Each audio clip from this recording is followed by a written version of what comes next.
In this episode, we're going to be talking to a gentleman who is a user of a streaming platform that you should know about.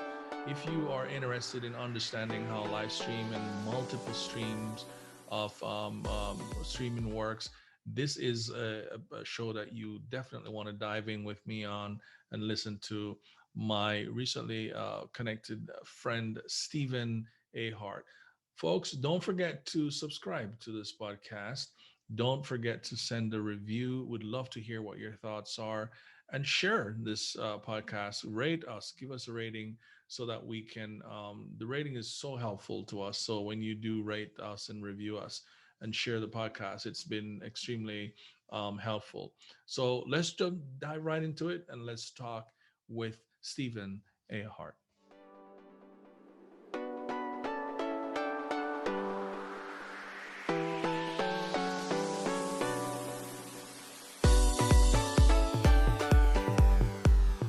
Hi, Stephen. Welcome, man. It's good to have you. It's been a minute. We've been trying to get you here, but awesome that you're here with us. Tell us who you are and tell us what you do. Ricardo, thank you so much for having me. I like to say that I was made in Jamaica and came of age in the US. Sweet. I am always one to start conversations from a place of gratitude. And in that vein, I am Kristen's husband of almost 13 years. And together, we've produced two crumb snatchers. We have a 10-year-old daughter and a 6-year-old son. Nice. By day, I am a marketing leader at the world's largest cybersecurity training institution, the SANS Institute. I Nice. am the host of the Trailblazers.fm platform. It's now evolved from being just a podcast, but it's a media brand that I founded back in February of 2016 Oh, wow. to explore stories of successful Black entrepreneurs and leaders. We've now been heard by hundreds of thousands in over 150 countries globally. And lastly, because like you, I'm Jamaican and we just have, we don't have enough things that we're Right. doing. I know. I'm also a brand strategist, and I created an online self-paced course that helps leaders and entrepreneurs build and design the future that they live and leave. Nice. Nice.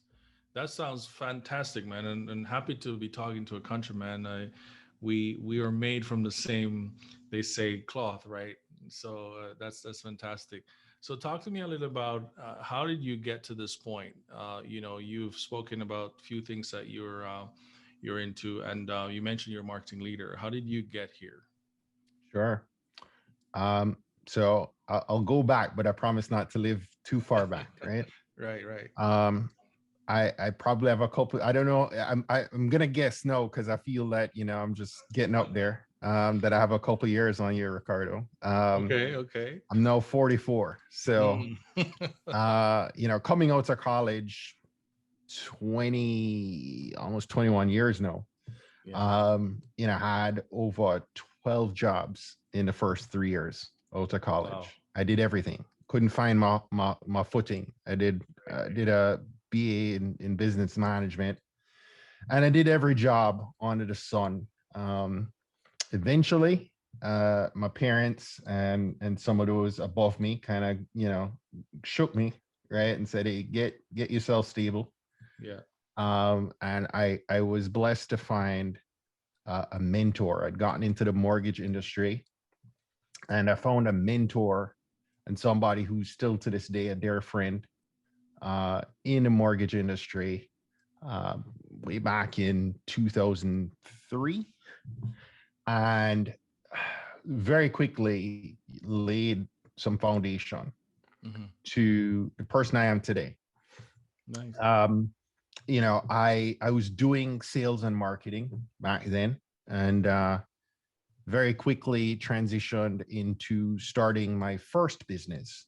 Um, and was investing in all different kind of things, real estate, markets, trading. And very quickly, we started that business, our college friend and I. Very quickly, we spun up this thing into a mega successful business.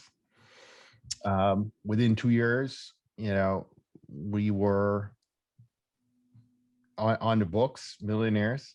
Wow. Things were rolling in a really nice direction. Even before then, in the mortgage industry, I was mid-20s, making significant six-figure sums of money at the time, Nice. living in Florida. So success came really fast until I experienced, my first dose of backhand, right? My first real valley came in the summer of 2008, 3 weeks after I'd gotten married. Oh, wow. My business fell apart, and we lost several $1 million at that point in time. We restructured and rebuilt the business over the coming years, uh, but it wasn't the same. And so I eventually sold my stake in that business in 2011, started a family. So I went back to corporate to look for stability, and made a decision at that point to pursue marketing. What I realized through some soul searching is that marketing was both a passion as well as a superpower. It was where I had skill and talent, Yeah. and I was able to leverage both that passion and that superpower um, at the intersection of where I could gain could make some financial gain, right? The economics worked for me. And so I spent the last decade working primarily in two roles. Before I joined the Science Institute, I was doing marketing in the software industry, and been with Sans for about 2 years now. Nice. That's awesome, man. What an incredible journey. I mean, that's a that is an entrepreneur right there. I mean, you have been the ups and the lows and the valleys, rolling and coasting, but here you are, and it's so exciting to actually be talking to you. So we wanted to talk about a tool that we spoke earlier about, which is, and I'll let you share more about it with us. But tell us about this tool that I understand is creating massive waves out there, and it's making you know small businesses, entrepreneurs. It's allowing them to grow and control their growth. So tell us about this tool that we want folks to hear about. Right. So the tool is really feeding into this new media channel. So I really have a love for new media, Hmm. right? Not the traditional forms of marketing, but new channels of marketing. And I've generated tremendous traction with podcasting as a new media marketing channel, and live streaming is yet another new media marketing channel Hmm. that has been growing at an exponential, clip. And before COVID, before the pandemic. But I think what's happening right now, Ricardo, is that in the same way that Amazon taught us to shop, Zoom, you and I are having a discussion right now on Zoom, Yeah. and we've had dozens of conversations this week on Zoom, right? We talk through work, we communicate via Zoom, we communicate in our personal environment through Zoom. And it's now become a way that we communicate, live video. Live streaming has now become an extension of that. It's a new digital communication mechanism.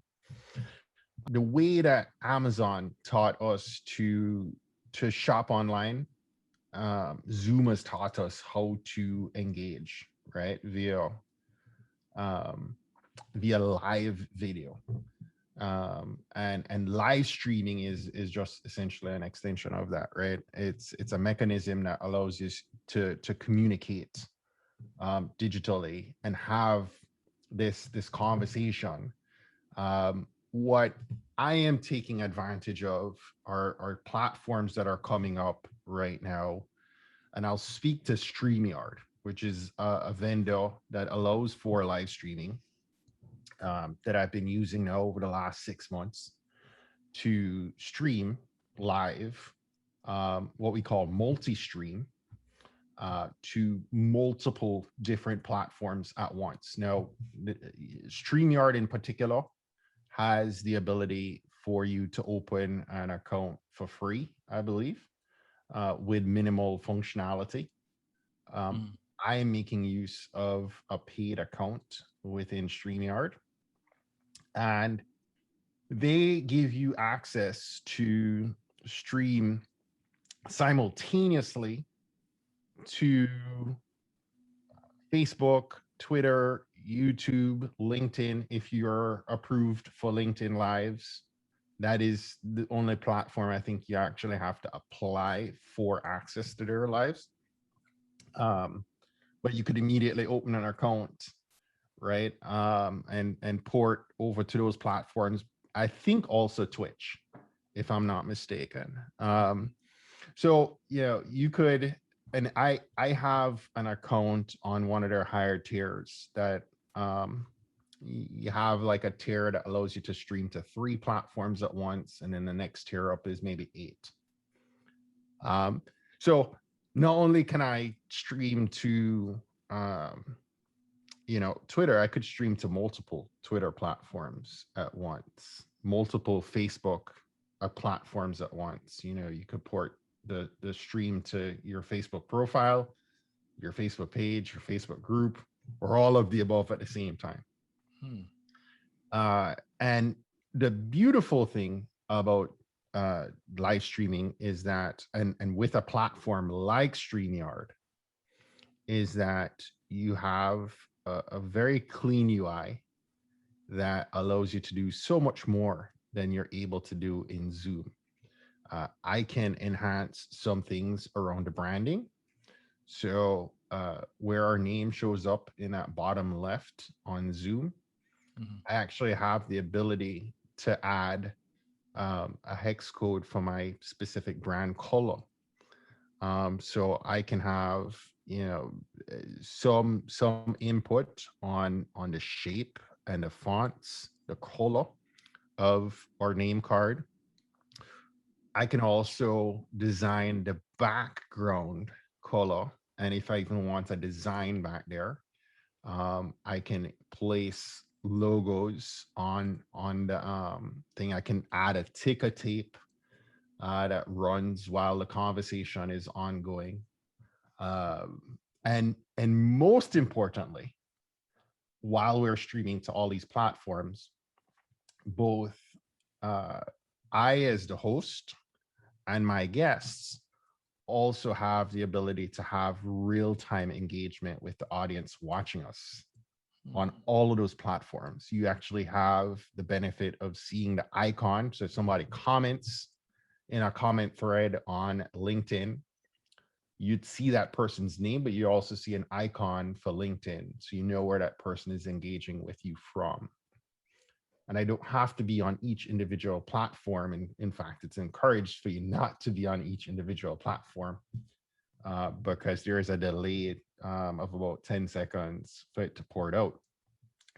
But what this is allowing you to do is have real time conversations in a number of different places all at once. So, from a marketing standpoint, right? Top of funnel is generating awareness and attention. And this is a really amazing way for you to be able to touch people in all different environments in one go. Um, so, there is a ramp up like anything. to being able to figure out that UI, whether you choose to use StreamYard or Restream, or some people leverage sort of the most flexible, but also could be the most complex live streaming that you could do is over a platform called OBS. Gives you, the functionality now to have different camera angles and, have all the bells and whistles that you want on screen. If you're that level of techie, and you have that know-how, you could leverage a platform like OBS and probably still leverage StreamYard and integrate it with OBS for managing like the comments and the engagement side. Nice. But Nice. that's And I was just about to ask you, Stephen, like, how is StreamYard different from like some of the other tools that are out there? And you brought yeah, some of them up. You brought some of those tools up. yeah, We'll probably touch on them a little bit more, but I wanted to. You said something earlier, which is, because this show is for non-tech savvy entrepreneurs and small business. They don't understand the technicalities like you and me might do, and so they want to be able to get things done without getting the weeds of it, right? And right, so would you say StreamYard is for people like those? I mean, who do you think StreamYard absolutely. is for? Like, who is the tool Uh, targeting? Yeah, so game in the gaming world, they developed a platform called Twitch, Hmm. which allowed gamers to interact directly, right? And the creators of StreamYard essentially looked at Twitch and say, hey, we need to create a business, a platform like Twitch for creatives and business professionals. So StreamYard, while it's very robust in many ways, Hmm. they've also been very deliberate to dial back on giving you all the bells and whistles, right? It's going to take you some ramp up time to figure it out, Hmm. but once it's very we see, what you see is what you get. There's not a lot of need for technical know-how. It does help that you're going to step into a live stream. As much as I did podcasting for 4 or 5 years and I'm comfortable being on a live stage, live stream video is a different element. It takes some getting used to. Right. And so from a technical standpoint, do you need to know a lot? Not really. This podcast is sponsored by MeisterTask, the most intuitive task manager on the web. MeisterTask is an easy-to-use project management tool. Makes it easy and fun and colorful to get all your projects managed in one place. As an entrepreneur, I use MeisterTask to help me manage all of my projects. I can drag and drop different tasks. I can assign key people to the task. I can set deadlines and schedules and enjoy just beautiful colors while I do that. So if you are interested in trying MeisterTask, go to meistertask.com/DMT tools. That's meistertask.com/DMT tools. And you can sign up for a free trial when you upgrade to the pro plan. So get started for free today and invite your team members and get productive together.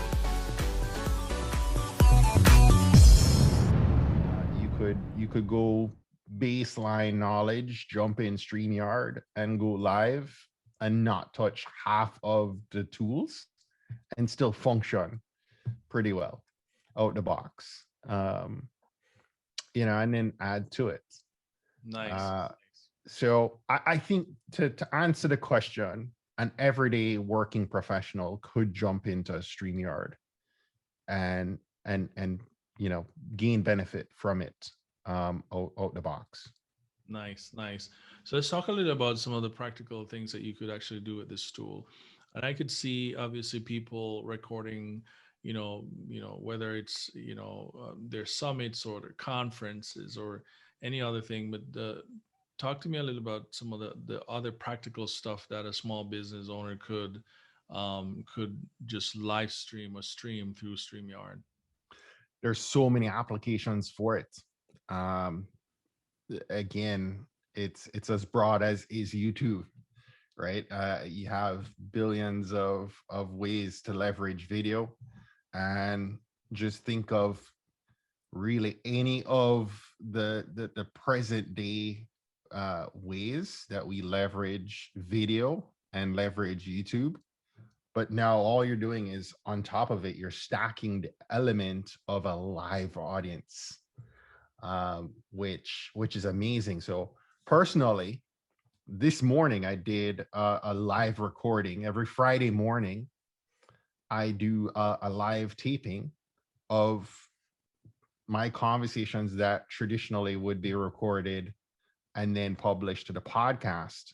I'm now doing those recordings over a live stream and inviting a live audience, inviting my podcast community to engage in this conversation and to add to it.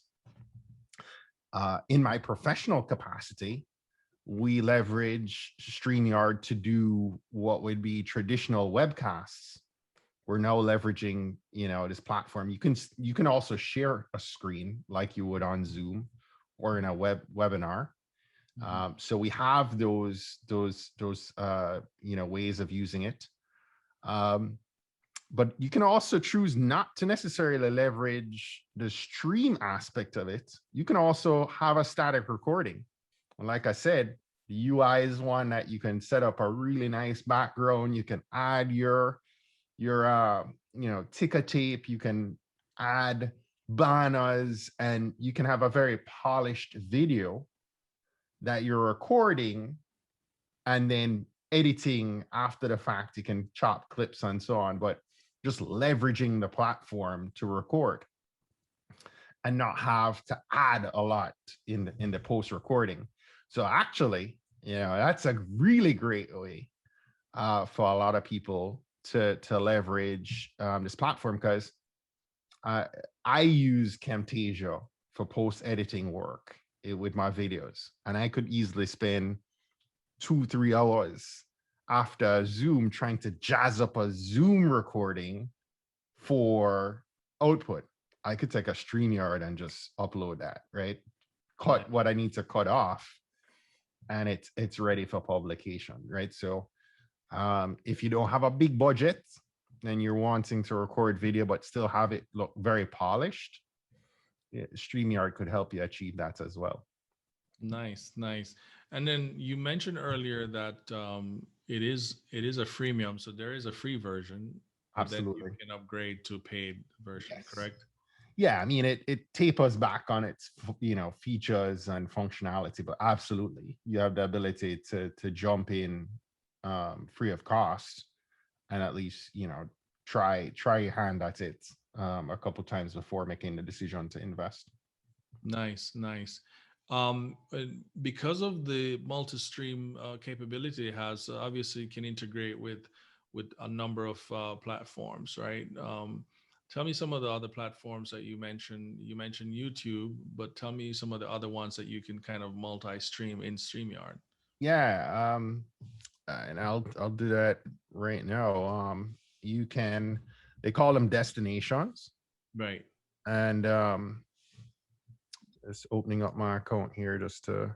So right present day, I have Facebook, and again, I've pulled in my profile, my page, my group from within Facebook. LinkedIn, I have both my profile and my pages connected. YouTube, as well as Twitter. But with Twitter, you're going through a transition over at Twitter right now, where their live stream needs to be ported through a platform called Periscope, Mhm. and they're sunsetting Periscope. And I think the hope is to just do it natively through Twitter. So there's a process kind of happening right there with Twitter. But essentially you can also stream to Twitter. In addition to this, you can also add Twitch. And there are some custom ways that you can probably add some other things too. But I won't get into that Nice. and explain RTMP. Nice, nice. But any other integrations that can be done with the tool, like can in terms of integrating with other tools that you might want to be connecting to? Not that I'm aware of right now. Um, again, with StreamYard, they are very deliberate about keeping this, pretty simple out the box. So yeah, they're slowly ramping up. So StreamYard is owned by a platform called Hopin, and Hmm. Hopin is a platform that is really designed for virtual events. So we've been trying to fit everything that we do online into Zoom, but Zoom is not intended for you to host a virtual event. But we've put everything in the Zoom box, right? School, put it in Zoom, event, put it in Zoom.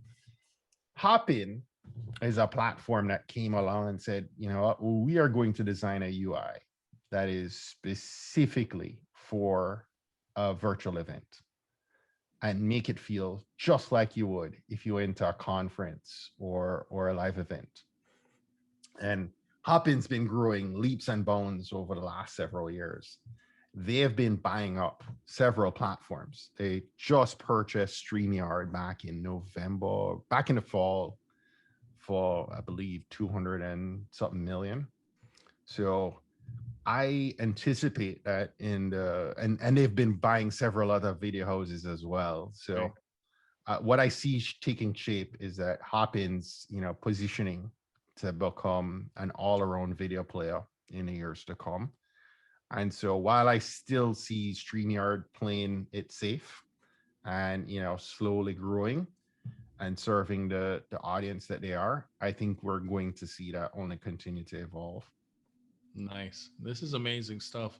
And I'm happy that we get a chance to share it with our folks here on this podcast. And so, one question I had for you though is, you've been on a journey and you've done a lot of different things, and you've seen a lot. And I think it would be very helpful for people who are even just getting started, right?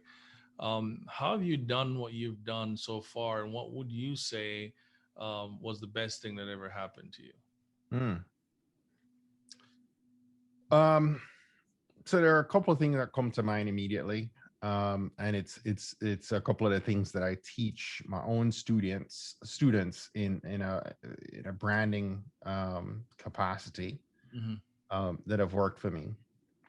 One is understanding that you're not serving everyone. If you're trying to serve everyone, you're serving no one in particular. So you have to get very clear about your tribe, your audience, who it is that you're serving. I could easily have said, I'm going to launch a media platform and a podcast for business professionals, and I'd have reached a broader audience, but with a weaker signal. I could have said, I'm just going to speak to Black people. Um, and the strength of the signal would have gotten a little bit better, the size of my pool a little bit smaller. But I've owned over the last 5 years that, hey, I am the podcast, the go-to for Black entrepreneurs and leaders. That's who we interview. That's who we affectionately have built a tribe and an audience that we call our Blazer Nation. And so I'm going to encourage your listeners, your viewers, to be very deliberate about who your tribe is. Seth Godin says that you can't be a leader if you don't have a tribe, and a tribe needs a leader to guide them. So that's the first place that you have to start. You have to start with understanding who your tribe is. I understand who my tribe is, and I would tell you that, when you make that decision on being very clear about who it is that you serve, and being okay that by choosing just this group of people, you're going to repel a whole ton of people, and you're going to be okay with it. You then now know the messaging that you bring to that audience, the value you bring to that audience. It becomes so much more valuable to them that you're only speaking to them. And then being very intentional and deliberate, and being consistent. Up until January of 2020, I published 205 consecutive episodes on a Monday morning at 5 a.m. as an independent podcaster. That is something I pride myself on. The only thing that stopped that was my dad had a stroke in December of 2019. And I just physically had to stop and take a break. But for 200 weeks plus, I put out an episode. And so if you're going to become a media house, if you're going to create content, I consider you a media player. Don't label yourself as less than. You're creating a media platform. And so just like you would turn on the TV and expect that if you're a Game of Thrones fan or you're a Marvel fan, and you're going to watch Falcon and the Winter Soldier on a Thursday night at midnight, if that episode doesn't come out, you're going to be ticked. And you should treat your tribe in the same way. So having that consistency and being very deliberate about the value you bring to them. That's what I've been able to do over the last 6 years. That's amazing. That's some powerful knowledge and nuggets there, Stephen. Thank you for that. Now, is there anything that I did not ask you that you'd like to share with us? Absolutely. So I would invite your viewers, your listeners, your community to join me on my own journey. I have made a commitment to going live. I've been talking about live stream. If you want to see it happening in real time and join me for a live stream, you can follow me on this journey. Again, I am active on YouTube. I'm active on LinkedIn. I go live every Monday, Wednesday, and Friday morning at 8 a.m. Eastern. And definitely follow me on those platforms, on YouTube and on LinkedIn. It's easiest if I tell you to just hop on over to my website at stephenahart.com. And then you'll basically have direct links there to all my social platforms. Nice. So it's Stephen Hart. StephenAhart.com. Okay. Yeah. Go there, and then you can kind of connect with Stephen and see what he's up to. That's fantastic, man. That's pretty awesome. Now, Stephen, I usually like to ask all of my guests, what books are you reading these days? And obviously you're a podcaster, so we know that there's got to be a podcast that you were probably into. But I'd love to know what podcasts you're into as well. And Clubhouse is new, so we kind of always like to know what kind of room you're in up in Clubhouse. So talk to us about those, starting with the books. What books are you reading?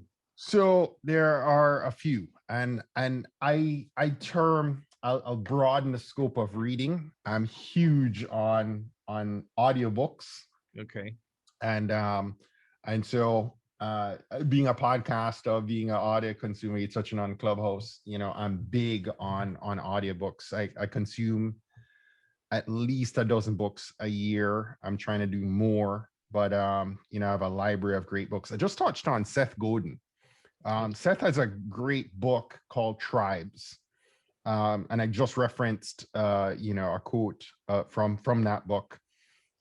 Recently read Good to Great by Jim Collins. I should say, listen to Good to Great by Jim Collins, which is a classic. Another book by somebody that many of us know is Damon John, who created FUBU and big Shark Tank personality. But he created this book called Power Shift. And it's a phenomenal book that speaks to his transformation, his branding, his own, I'm a brand strategist, and he speaks a good bit to the nature of his business building, mindset shift, marketing. There's a whole bunch of goodness in this book. um, I'm a big believer in BHAGs, and which is a term Jim Collins created, who I talked about in Good to Great. It stands for big, hairy, audacious goals, and so that's what kind of pulled me into Jim Collins. I'm a big believer in Think and Grow Rich. I listened to the book in audio, and I also have a hard copy. So anything that I'm really excited about, a lot of times it starts in the audiobook. And if it's really something that is really juicy, I have all these books behind me that I'll grab a copy and mark it up and pull from it. And the last one that I'm a huge low. I was trying to find a hard copy. Is Vivid Visions by Cameron Herold. He has a fantastic TEDx talk that he delivered that I'm going to say is titled "Your Vision Statement." Your vision statement sucks. Is something to that effect that he termed his TEDx talk. In terms of my library, man, I have so many shows on podcasts. Of course, I'm going to be selfish and tell you to subscribe to trailblazers.fm, which is my podcast. I love Paul Brunson, Better with Paul. My sister, Minda Harts, for the women listening in, hosts a platform called Secure the Seat. If you're a woman of color looking to secure your seat. And as a brother, I always take away value looking through the lens of how women are where their mindset is, because I serve a lot of Black women in my listenership as well as my online courses. Another leadership podcast is Coaching for Leaders by Dave Stakoviak. Man, I could go on the podcast side. How I Built This, Guy Raz is a great entrepreneur podcast. Man, I could talk to you about podcasts for days. Those are a couple of ones that I really love. Clubhouse. I'm on Clubhouse, Stephen Hart. I'm Stephen Hart just about everywhere. Clubhouse, I'm sporadic, right? I'll jump in a room a couple times a week, but I'm being very deliberate about where I put my energy and the content I consume. There are a couple rooms I get pinged to come in every now and then. Speaker Magazine, run by Pam Perry, runs a pretty good room that I enjoy hopping in. There are a couple other ones that I really enjoy being in that I'm trying to put my finger on right now. There's one that I always jump in the morning, man, and it amps me up to start the day. There's a great Jamaican room, Jamaica Roots and Culture, that I love. I'll check them out every now and then for our yardis in the room. Yeah, man. I've given away a lot there. Yeah, so that's awesome, man. That's quite a bit. Quite a bit of spaces, and if folks who are listening to this show, you can jump on any of those podcasts and get some of the goodness that's over there too, and join the clubhouse. Stephen shared some awesome books that I've read a couple of those. I've learned a few things too about some of those books. I got to throw into my my library as well. But this has been great, man. Like, this is fantastic to connect with you and to just learn about your journey and drop some knowledge on our non-tech savvy entrepreneurs and business owners who are listening. And I really hope that folks could just connect with you over at Stephen Hart, StephenAhart.com. That's StephenAhart.com. And that's how you can get into Stephen's world. and follow him, and just it's a good guy to follow. He's got a lot of nuggets, got a lot of wisdom to drop on you. And And I'm so always on Twitter and on the gram. yeah, So you're always on the gram and the Twitter, right? I'm So always on Twitter and the gram, and you can find me there at Stephen Hart as well. So that's fantastic. Well, thank you so much, man, for stopping by. Won't be the last. We'll have to pull you back in a couple weeks or months, hopefully, just to check in on you, see what you're up to. Some great stuff, of course. But thank you so much, Stephen, for jumping in, and we'll talk soon for sure. thanks, Ricardo. That was Stephen A. Hart. He talked a lot about StreamYard, and I really hope you enjoyed that conversation. If you have not yet tried that out, you should definitely check it out if you're into, streaming things on multiple channels. This is definitely something that you want to have in your arsenal. Thank you so much again for connecting with us, and I really hope you enjoyed this conversation. Don't forget to subscribe to us, rate us, and share reviews with us. We'd love to hear your thoughts and how we're doing. Until next time, folks, choose a tool to rule your growth. Talk soon. This is another one. That was Stephen Hart. I really hope you enjoyed that conversation. I did, and I really learned a few things around what Stephen has brought to light in terms of dropping some knowledge in us. And I really hope that you can take that and apply it right away to your business. Folks, don't forget to like us, subscribe to us, hit that subscribe button, and rate us, review us. We'd love to hear what your thoughts are about the show. And I really hope that you can use some of the things you heard in this podcast to control your growth. Never forget that you can control how you grow and at the pace at which you want to grow. And tools can really help you to make that happen. So until next time, we'll see you right here on another show.